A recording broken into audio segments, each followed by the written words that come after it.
grounds and passing the seat to the 26th captain of the Toronto Maple Leafs, Auston Matthews. Turning over a new head Leaf. Auston Matthews named captain of Toronto's hockey team. Tonight, the passing of the torch and the hope from fans for a successful season ahead. Good evening. We are entering a new era for Leafs Nation. As Auston Matthews is now officially captain, the 26th in franchise history. Question is, what will it mean for the team's future? CTV Sean Leathong is live at Scotiabank Arena tonight with the story. Sean. Well, Michelle and Nathan, it means the team is saying this team has come of age. It means the future is right now, and they want to present a show of unity, and that is most important from the now former captain, John Tavares.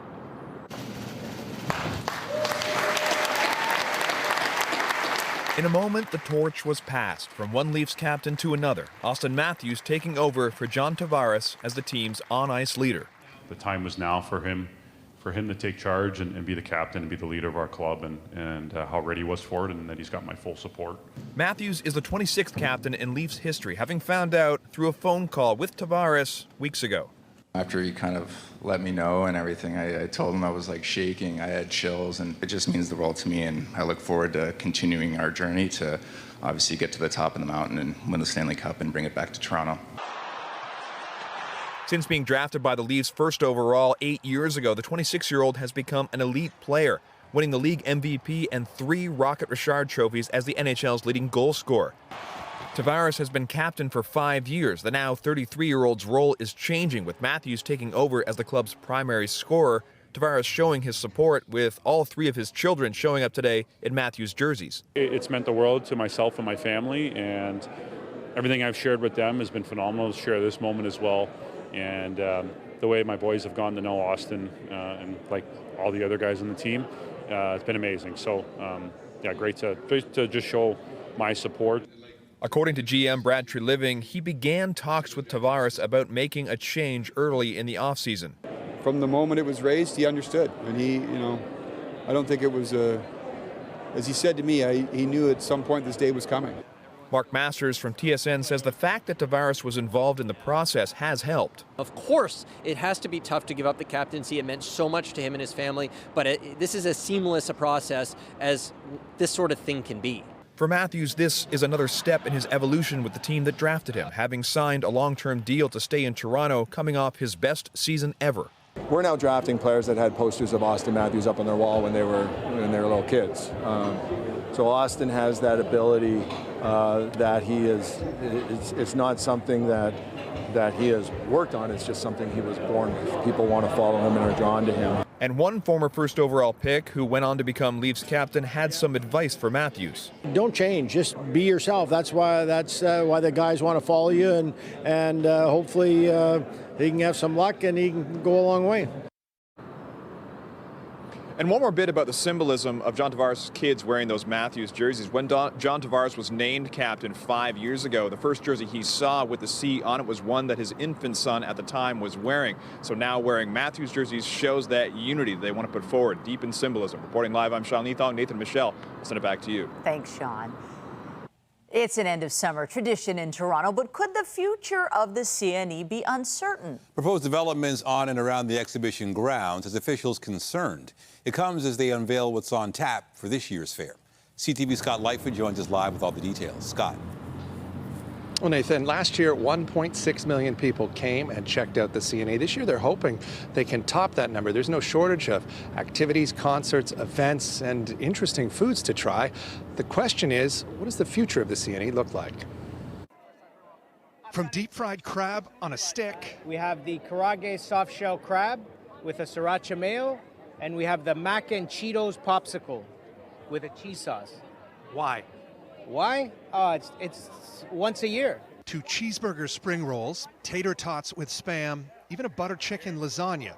Yes, that's also deep fried. I started thinking about this when CNE last year ends. I've got so much pressure because we had one of the best selling items at CNE. I'm like, okay, I gotta outdo myself. And if you're still hungry for dessert, why not some fresh Ontario peaches? We wanted to do something a little sweet and on the healthier side for everyone. What better way to use up the early peaches than to make a peach cobbler with? So. And you said healthier after you put whipped cream and caramel sauce on? Well, it's still the CNE, right? So There are all kinds of culinary creations designed to tempt your taste buds and test your digestive system.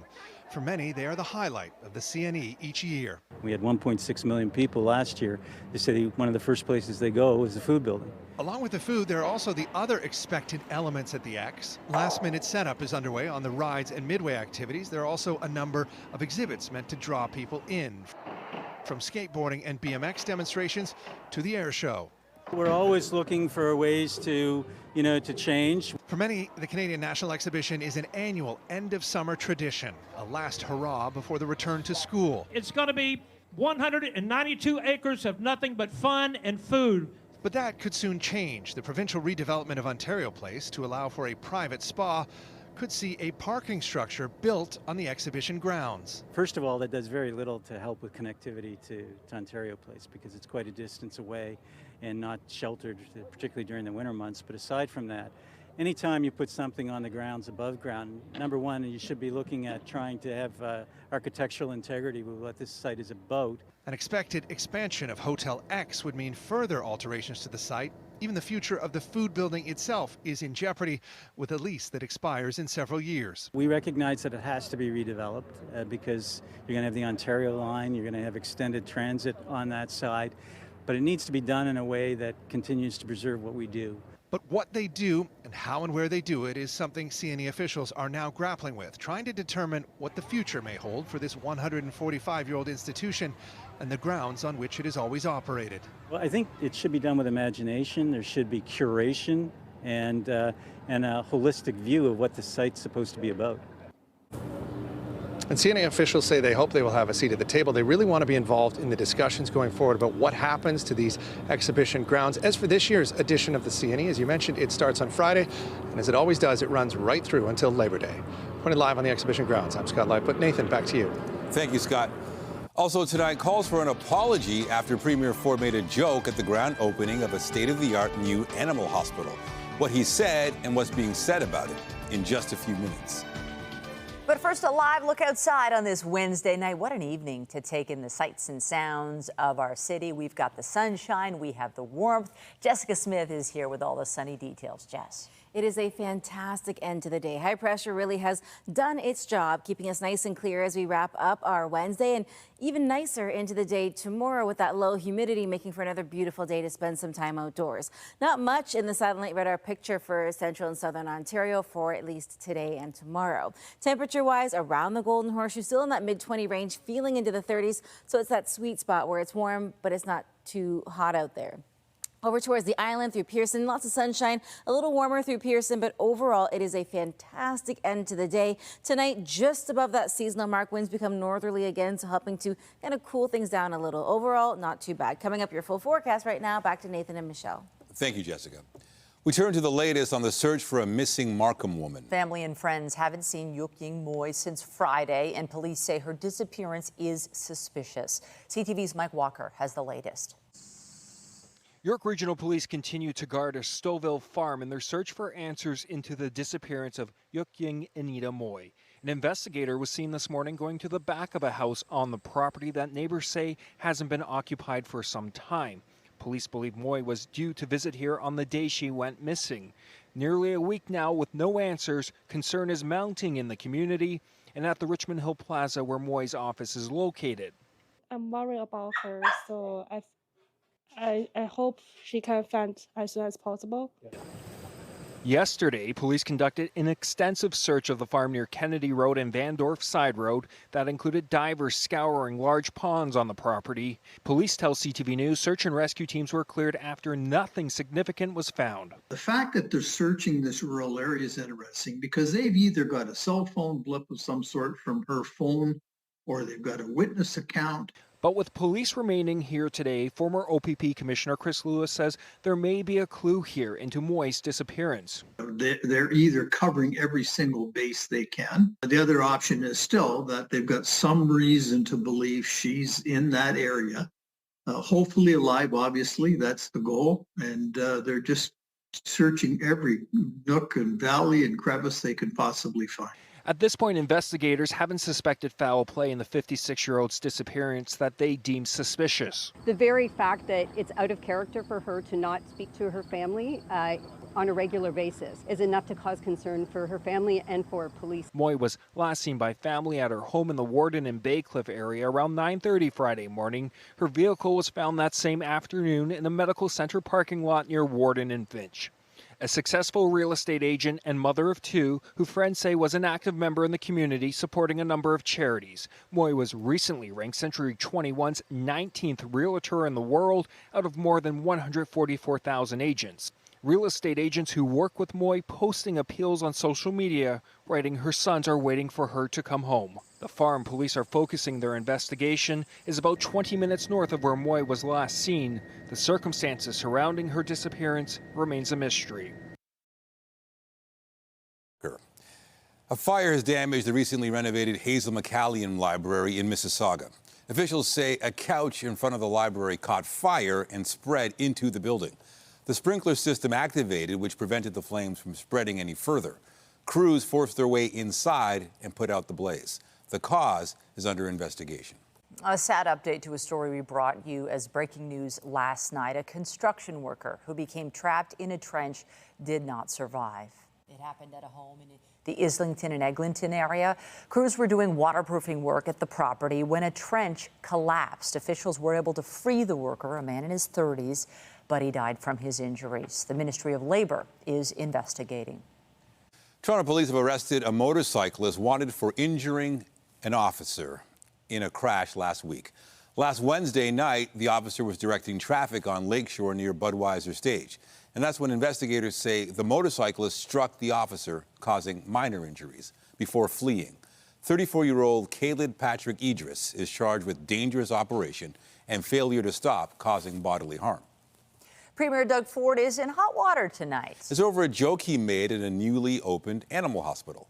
CTV's Natalie Johnson is live at Queen's Park with the details. Natalie. Well, Nathan, the opposition is accusing the Premier of laughing at the state of healthcare in this province, calling his joke distasteful and demanding an apology. It was while celebrating the opening of a state-of-the-art animal hospital in King City yesterday that the Premier made the remark, joking that the massive new veterinary clinic could ease the burden on Ontario's human healthcare system. By the looks of it, we know where we can send the overflow patients now for MRIs and CAT scans and everything else, so keep an extra room for some other patients. But the Liberals were outraged, insisting that healthcare wait times in this province is no laughing matter. Nearly 10,000 people died while waiting for MRIs and CT scans last year alone, under the watch of Doug Ford. So against that backdrop, you don't joke that the hundreds of thousands of people who are still on the waiting list line up like animals at a veterinary clinic. NDP leader Marit Stiles piled on, writing in a post, quote, "Remember, this is part of the plan. Doug Ford and his politicians are dismantling our healthcare system and giving it over to folks like Galen Weston to make billions off. It's all a giant inside deal, corrupt." It's like sometimes Doug Ford forgets when he criticizes our healthcare system or our schools that Doug Ford is the guy in charge of our healthcare system and our schools. So this is going to bring a predictable political pushback. Doug Ford should have known better. He should have seen it coming. Too loose, too glib, too summer chill. Some responded with humor of their own, like this emergency physician. Hi, yeah, King Animal Hospital. Hi, Dr. Vanukabal here. Look, Premier Ford today announced that if we've got overflow patients, for imaging, we could send them up there for a CT and MRI. I've got Bobby, he needs a CT of his head. The Premier's office telling CTV News in response, quote, "Our government made record investments in our publicly funded healthcare system, increasing the healthcare budget by over 31% since 2018 and investing over $85 billion this year alone." The Liberals, though, say healthcare is failing under Ford. He needs to apologize. And that there's nothing funny about that. The Premier's office stresses that the government recently announced 100,000 new publicly funded scans, which they say will help Ontario achieve shorter wait times. Reporting live at Queen's Park, I'm Natalie Johnson. Nathan, over to you. Thank you, Natalie. CUPE Ontario President and National Vice President Fred Hahn is being called out once again for posts shared on social media. The video reposted on Hahn's Facebook account on Sunday shows an Israeli diver with the Star of David on his arm at the Paris Games. We're not showing the entirety of the video. The narrator calls the diver an Olympic champion after the diver turns into a bomb that drops on innocent civilians. In his leadership position, Han represents more than 750,000 CUPE members across the country.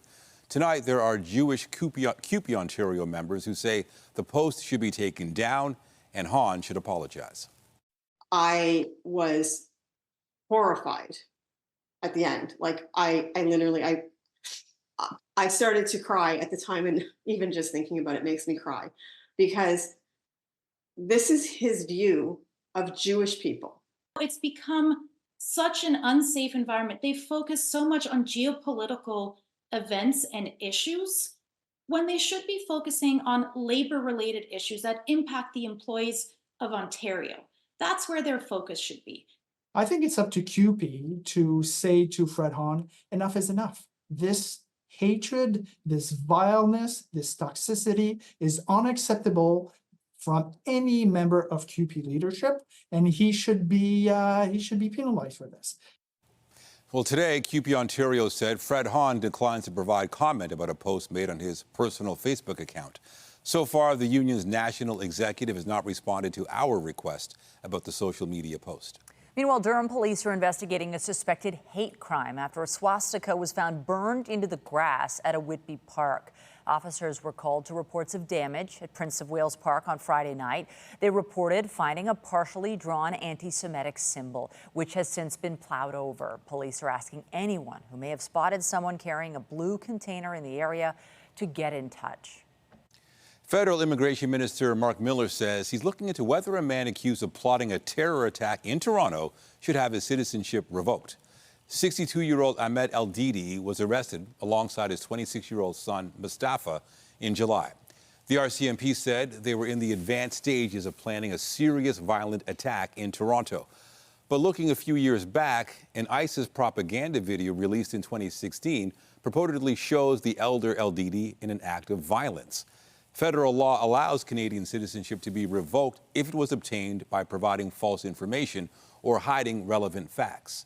Mark Miller says he's asked for a timeline of Ahmed El-Didi's immigration process as the investigation continues. The World Health Organization has declared Mpox an international health emergency. Africa is considered the hotspot for the virus, formerly known as monkeypox. But officials here in Canada are seeing an increase as well. CTV's Heather Wright has the details. 17,000 cases of Mpox and 517 deaths have been reported in Africa this year alone, a 160% increase compared to last year. It's a spike that has prompted an emergency declaration from the World Health Organization. It's clear that a coordinated international response is essential to stop these outbreaks and save lives. Officials say a new variant of the virus appears to spread more easily, and what started as an outbreak in the Democratic Republic of Congo has spread to more than a dozen neighboring countries. Mpox spreads through close physical contact, causing flu-like symptoms and pus-filled lesions on the body. In Canada, Mpox cases have also increased, though to a much smaller degree than in Africa. Toronto Public Health says as of July 31st, there have been 93 reported cases, up from 21 last year. In 2022, the epicenter was largely in Montreal. Now it seems to be in Toronto. Experts say those most at risk in Canada are men who have sex with other men and sex workers. I think that has led to the misconception by some people that it's a sexually transmitted infection, which is not true. It does appear to spread regardless of the contact. It's just that by chance, to a certain degree, it seems to have embedded itself within this community. There is an effective vaccine for Mpox, and those most at risk are encouraged to get vaccinated. Experts are also urging governments around the world, including Canada, to move quickly to get vaccines to those who need it most. I know there's logistical hurdles and regulatory hurdles, but it's been 2 years. And there's still very limited access to these products in areas that are hardest hit. Health Canada says it has a sufficient supply of Mpox vaccines, and a potential donation is one thing the government is considering. Though they add at this point no formal request has been made. Heather Wright, CTV News, Toronto. New inflation figures out of Washington show U.S. consumer prices rose at their slowest rate in more than 3 years last month. We're moving in the right direction on inflation and doing so with some momentum. While the trend is our friend, our work is far from done. Top officials with the Biden administration say they're not taking a victory lap just yet, but the inflation rate of 2.9% is expected to inform the U.S. Federal Reserve's next move on interest rates in September. The economy and where it's headed has also been a key topic on the presidential campaign trail. Negotiators from Israel, Qatar, Egypt, and the U.S. will gather tomorrow in a renewed push to reach a ceasefire and hostage exchange deal with Hamas in Gaza. Our negotiators are traveling around the world and working day and night on the phone. The meeting tomorrow is very important. It's a meeting where everyone has to come looking for solutions. This will be just the latest attempt to bring an end to the fighting after several previous rounds of negotiations failed. Hamas says it will not attend, but a Reuters report says the group will be consulted after Thursday's talks. Palestinian health officials say Israeli strikes killed at least 14 people today across Gaza.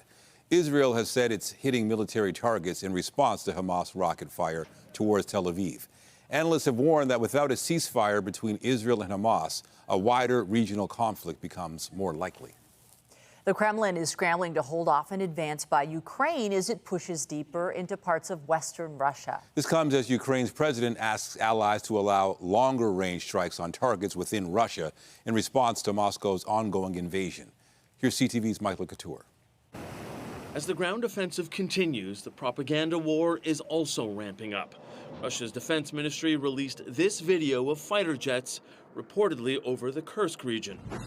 This video is from that same area, showing Ukrainian troops patrolling a Russian village 2 kilometers from the border with Ukraine. It's part of the largest attack on Russia since the Second World War. In a briefing with the head of the Ukrainian military, Volodymyr Zelensky was told his troops continue to advance into Russian towns and villages, with dozens of them now under Ukraine's control. Observers say the amount of territory Ukraine has captured isn't close to what Russia has already taken over the last 2 years.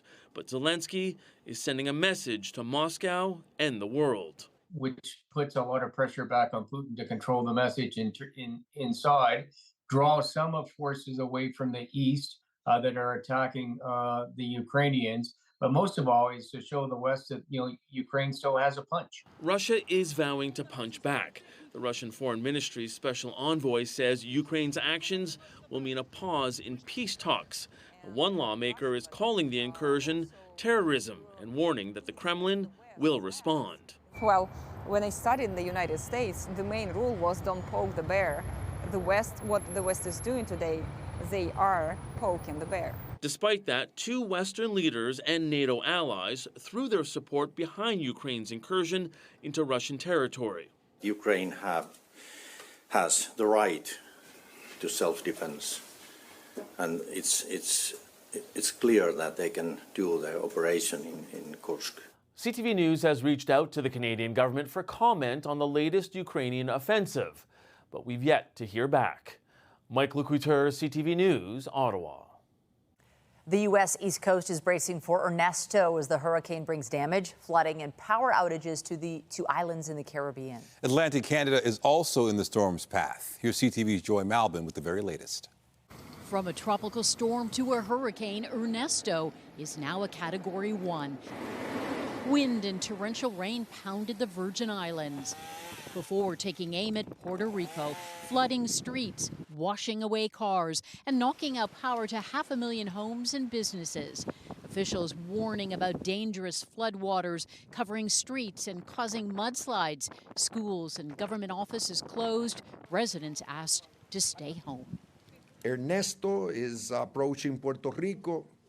We are already feeling some of its impact through rain. Ocean conditions are going to be pretty bad, so stay away from the ocean. Many remember the impact of Hurricane Maria 7 years ago, months without power. The island is still struggling to rebuild, and this storm is not done yet. It's moving over open warm water where it will gain strength, expected to threaten Bermuda as a major hurricane by the weekend, brushing by the Carolinas and eastern Florida, impacting the U.S. with lots of rain and wind, before moving north to Nova Scotia and Newfoundland. But we want to raise the alarm bells here across Atlantic Canada. This can be a big storm with significant life-threatening impacts into early next week, and certainly the risk for widespread power outages. U.S. President Joe Biden declared a national emergency in Puerto Rico today, making disaster assistance available to the island in what has already been an early and intense hurricane season. Joy Malvin, CTV News, Washington.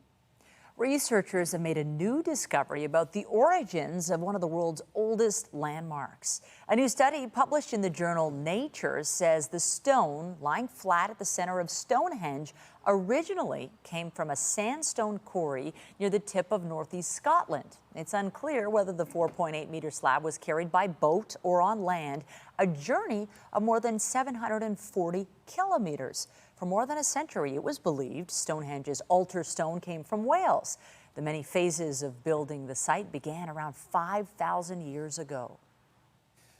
They are the top students in Canada's biggest school board. Coming up, meet the grads with the nearly perfect averages and find out their secrets to success.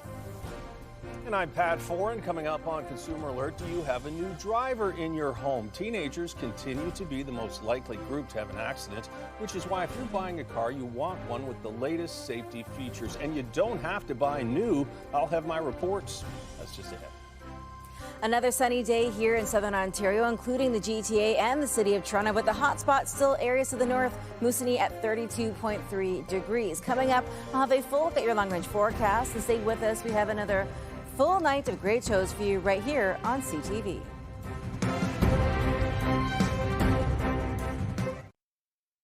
We all know how busy the roads are in the GTA, and it can be stressful for teenagers or anyone else learning how to drive. Car crashes remain the leading cause of deaths for teens, so choosing a vehicle to keep them safe is an important consideration. Here's Pat Foran and a Consumer Alert. Pat. Thanks, Michelle and Nathan. The good news is that many newer cars come with safety features like blind spot detection and automatic emergency braking. These options can help new drivers navigate busy streets and highways, and they're available in used cars too. When your teen starts to drive, as Jackie Ferrara knows, choosing the right car is key. Safety features such as the automatic braking system and blind spot detectors are there to make sure that not only he's safe, but everybody else on the road as well. A good car for me would be something that's reliable, has high safety features, that's a comfortable drive. And that's important because teenagers are among the riskiest drivers with crash rates that are almost 4 times those of drivers 20 and older. Because young drivers are at such a high risk, buy a car with as much safety as your budget allows. Many of the newer safety options have been around for 5 years or more, so even if you buy a used car, chances are you'll get some features that will keep you safer behind the wheel. Consumer Reports and the Insurance Institute for Highway Safety identified used cars for around $20,000 that are considered safe and reliable, including the Honda Civic sedan or hatchback, 2021 or newer, the Toyota Corolla, 2017 or newer, and the Hyundai Tucson, 2020 or newer. Luckily, cars continue to get safer, and prices in both the new and used car market have stabilized, so we've been able to point families to even better options this year. Researchers say proven safety features like forward collision warning, automatic emergency braking, and blind spot detection are worth considering. Teen drivers' first car should be a balance. Not too big, not too small, and definitely not too fast. Did you check your mirrors? Taking these steps can help keep you and others on the road out of harm's way. Making sure that we're focused on the road, limiting the distractions such as music and the amount of people in the car. Good job. Taking these steps can help keep you and others on the road out of harm's way. And another safe and reliable choice for teenagers is the Mazda 3. Keep in mind, adding a young driver will cause your premiums to go up. If you're buying a vehicle, check with your insurance company first, as different cars come with different rates. On your side, I'm Pat Foran.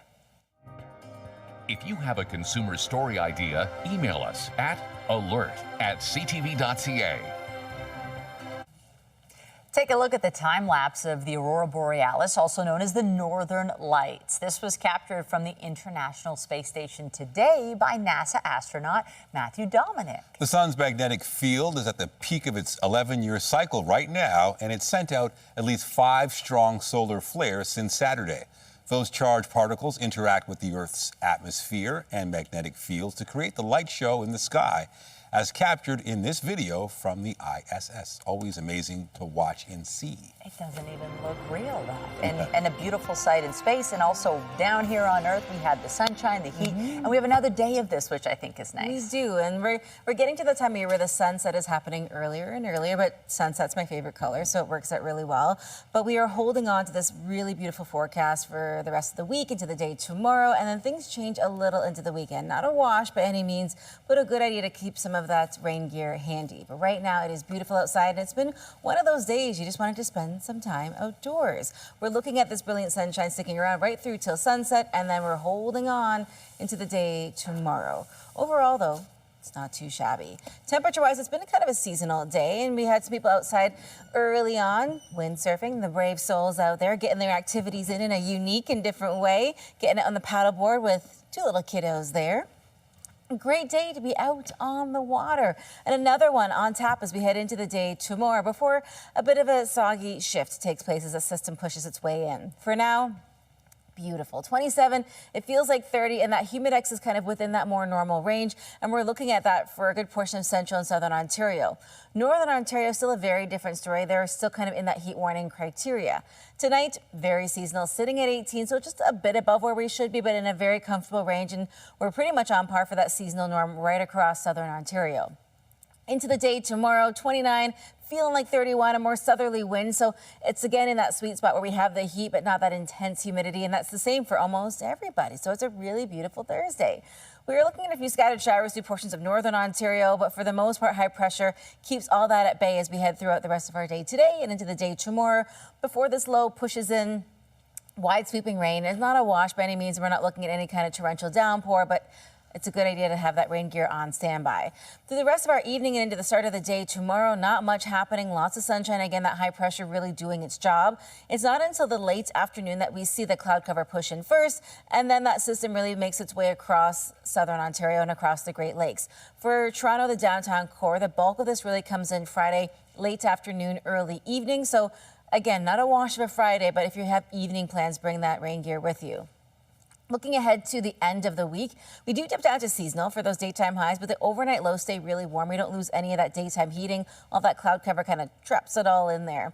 As we head through our Saturday and Sunday, again, we're looking at breaks in the rain, but we don't necessarily get brilliant sunshine. So get out, enjoy it. I know the CNE kicks off on Friday. You can still go, just maybe bring rain boots with you and some of those kind of rain essentials. As we head in towards Monday, a lot of that starts to taper off, and we will see a decent amount of sunshine. Although once that cloud cover lifts, we do lose some of that heat. So we dip a little shy of seasonal for our daytime highs and overnight lows, but it'll probably be a welcome change for some if you don't have AC or the heat is just not your thing. We're still very much into the summer season, but we are going to see a bit of a trend below seasonal and towards the beginning of next week. Michelle, some things back to you. Thank you, Jess. Thanks. Also tonight, a new study sheds light on the struggles of so-called 20-somethings in Toronto, why they're feeling more depressed and financially troubled than older generations.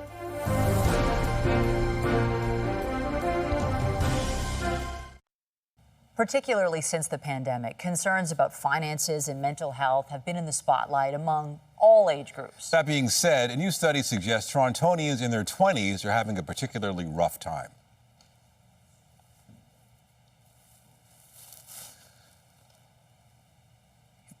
The Toronto Foundation crunched the numbers on residents ages 20 to 29, of which it says there are about 430,000 in the city. A higher percentage was more likely to express concerns about everything from housing costs to mental health to food insecurity, as compared to those above age 30. Citing high levels of feelings of isolation and hopelessness in the age group, the authors say affordability concerns and work trends play a major role. If we don't have some solutions there, a lot of the challenges are going to continue to persist, because if you're struggling to pay for your rent or your mortgage, if you want to be able to afford to have a family and you can't, it's clearly going to have some major consequences on your financial situation and your mental health. The study noted food bank use among 20-somethings multiplied 6 times since 2019, double the increase in those 30 and up. The authors argue more supports are needed to help younger adults in the city transition from surviving to thriving. We're learning more about one of the people who died in a Listeria outbreak across Canada linked to plant-based beverages. Ontario's Ministry of Health confirms to CTV News Toronto a third death reported this week happened in this province, similar to the first two. At least 20 cases across the country are linked to recalled Silk and Great Value products. Manufacturer Danone says its items will be reappearing on shelves, but they will not include anything from a third-party facility in Pickering linked to this recall. The full schedule is now out for the Toronto International Film Festival, which means it's time for attendees to plan their schedules. TIFF members will be able to start purchasing tickets, both bundles and individual showings, over a week-long period running from Friday the 16th. Then starting August 26th, it will then be the turn of members of the public who'd like to buy tickets. The Toronto International Film Festival then gets underway a few weeks later from September 5th through the 15th. A pair of our Kells fans got a welcome surprise after they tied the knot in Newfoundland.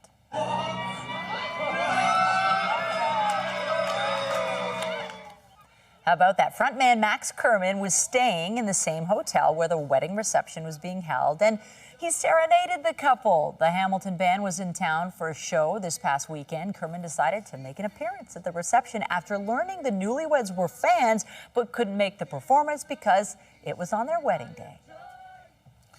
After the break, rolling out on an epic journey. Cyclists embark on the 401 Bike Challenge, where they are headed over the next 3 days and why they ride.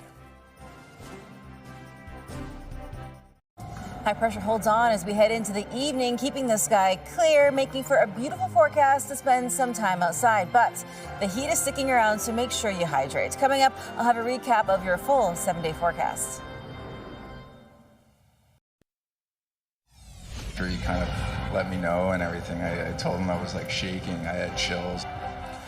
Updating our top stories, the Toronto Maple Leafs have named Auston Matthews their new captain, taking over from John Tavares.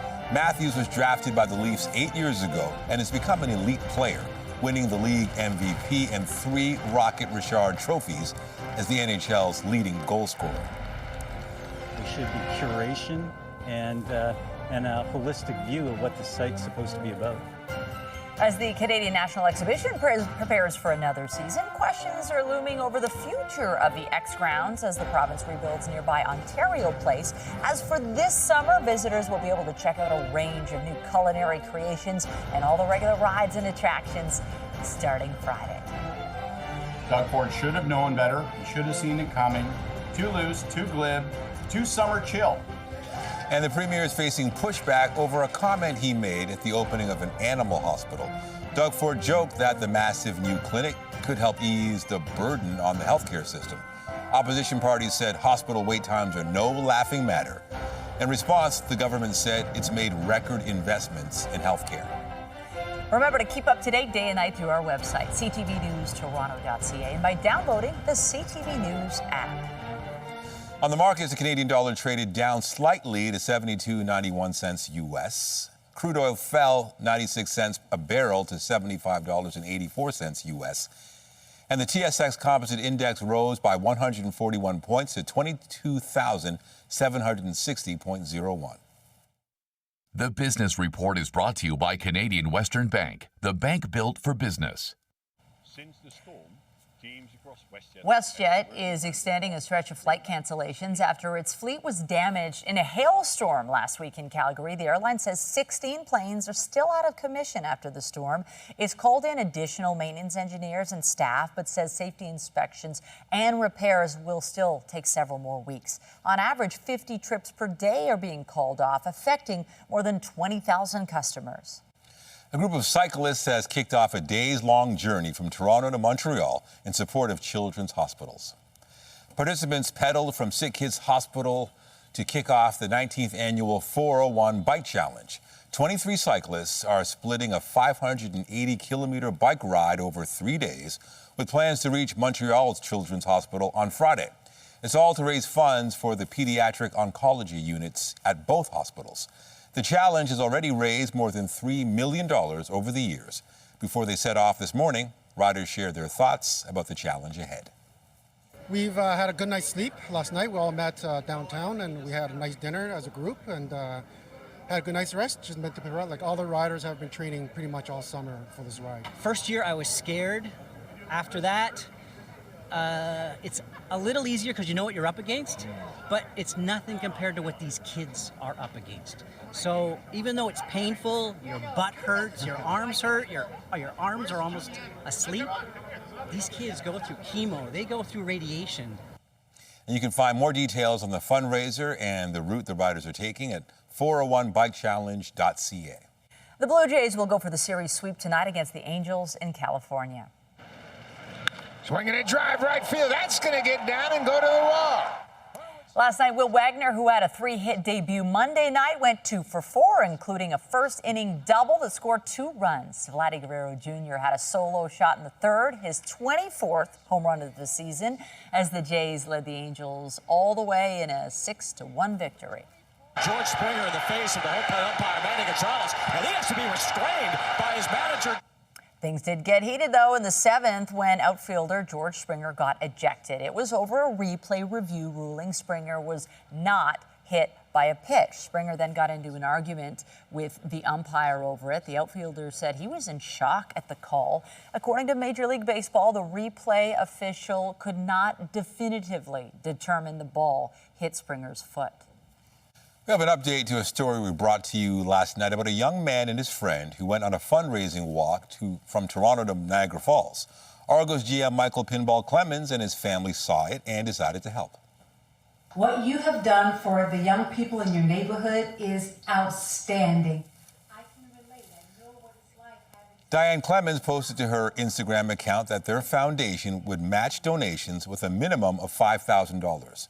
Trayvon Douglas and his friend Pius Adu Adarkwa walked the 134 trek over the weekend to raise money for back-to-school supplies for kids in the Lawrence Heights community.